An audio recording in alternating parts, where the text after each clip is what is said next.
Ciao a tutti ragazzi, oggi vi mostrerò come collegare il recorder ad Ableton. Per prima cosa dobbiamo collegarlo, ma non mi dilungherò troppo su tutte le tipologie e i metodi per farlo perché vi lascio in descrizione il link al video fatto dai ragazzi di Artinoise dove spiegano in maniera molto dettagliata.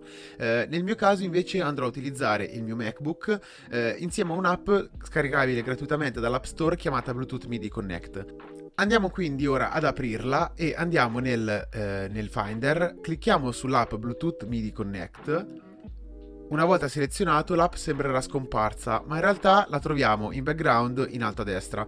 Quindi clicchiamo sulla sua iconcina, facciamo Connect Bluetooth MIDI Device. Una volta che abbiamo cliccato, vediamo che adesso sta scansionando per i dispositivi MIDI Bluetooth intorno a noi. Dobbiamo quindi adesso impostare il flauto come visibile. Come facciamo? Uguale come faremo con la nostra app. Quindi teniamo premuto il tasto cerchio o REC per 2 secondi. Inizierà a lampeggiare, esatto, il LED blu sopra il tasto triangolo o play e vediamo infatti che è apparsa la notifica che è stato trovato un dispositivo MIDI Bluetooth. E lo vediamo anche perché si è abilitato il tasto Connect. Per confermarlo facciamo uguale all'app, quindi teniamo premuto il tasto cerchio mentre andiamo a cliccare su Connect. Una volta premuto, il LED sopra il tasto triangolo rimane illuminato fisso e è apparsa la scritta Disconnect, il che vuol dire che in questo momento è collegato. Cosa fa l'app? Fa capire al nostro computer che c'è un dispositivo Bluetooth che è in grado di mandare messaggi MIDI al nostro programma di produzione audio. Quindi adesso spostiamoci su Ableton e chiudiamo intanto questa finestra, andiamo su Live. Ok, adesso dobbiamo andare nelle impostazioni. Andiamo quindi su Live Preferenze e sulla tab Link Tempo MIDI vediamo che tra le MIDI ports sono apparse due voci, ovvero il nostro flauto.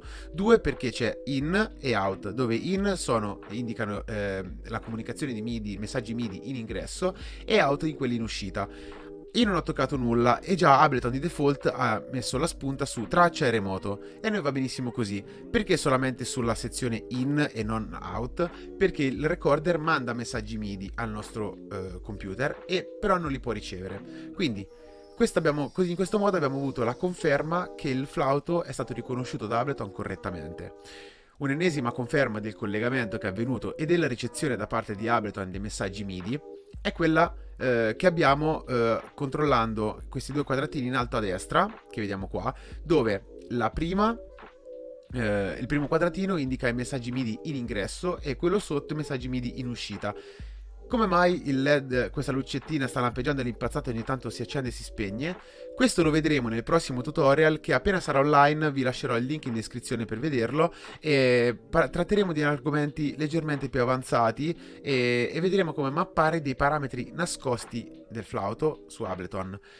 Quindi rimaniamo nelle cose semplici e a questo momento quindi possiamo già volendo andare a suonare o quindi dobbiamo andare semplicemente nella tab Instruments e scegliere uno di questi strumenti plugin integrati in Ableton.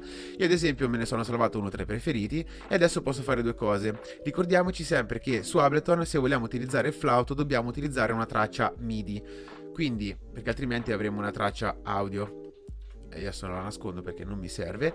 E per caricare uno strumento posso o fare drag and drop sia sulla traccia qua o che sul il canale MIDI che ci interessa, oppure siccome il canale MIDI già selezionato posso fare semplicemente doppio clic e in automatico lo caricherà sulla traccia MIDI che è stata selezionata.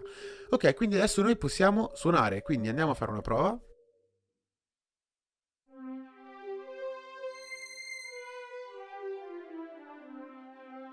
Quindi in questo modo vi siete assicurati ore e ore di divertimento ed un'infinità di suoni che altrimenti non avreste con la semplice app per smartphone. Oltre agli strumenti che ci sono già integrati in Ableton, su internet trovate un'infinità di plugin gratuiti e quindi vi consiglio di fare un bel giretto anche su internet, ma il tempo che vi divertite con tutti gli strumenti già caricati in Ableton, troppa strada c'è. Prima di salutarvi un consiglio, anzi un paio. Il primo, che è quello più, diciamo, importante, è quello di farvi un giro e di iscrivervi nel gruppo di Facebook del Recorder, gruppo ufficiale del Recorder. Vi lascio in descrizione il link per entrarci e lì troverete tantissimi utenti da tutto il mondo dove potrete scambiarvi opinioni, informazioni, richiedere nuovi tutorial, fare domande e scambiarvi curiosità. Inoltre Per questo motivo, se avete qualsiasi dubbio, fatemi delle domande, lasciatemi un commento e sarò più che lieto di rispondervi.